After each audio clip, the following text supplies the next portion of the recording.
بسم الله الرحمن الرحيم. وإذ أخذنا ميثاق بني إسرائيل لا تعبدون إلا الله وبالوالدين إحسانا وذي القربى واليتامى والمساكين وقولوا للناس حسنا وأقيموا الصلاة وآتوا الزكاة ثم توليتم إلا قليلا منكم وأنتم معرضون.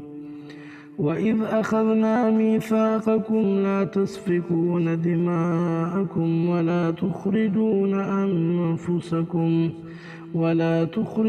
أنفسكم من دياركم ثم أقررتم وأنتم تشهدون.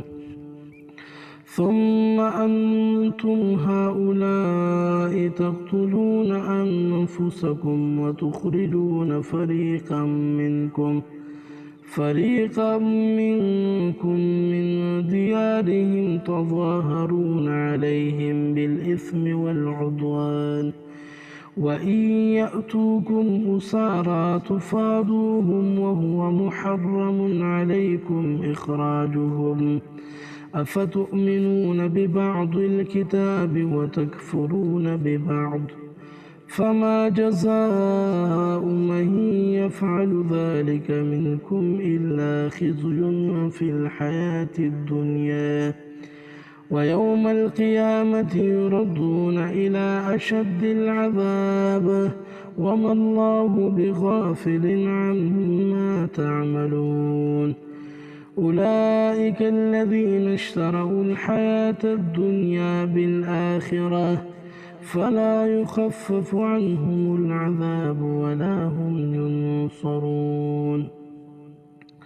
ولقد آتينا موسى الكتاب وقفينا من بعده بالرسل وآتينا عيسى ابن مريم البينات وأيدناه بروح القدس أفكلما جاءكم رسول بما لا تهوى أنفسكم استكبرتم ففريقا كذبتم وفريقا تقتلون وقالوا قلوبنا غلف بل لعنهم الله بكفرهم فقليلا ما يؤمنون.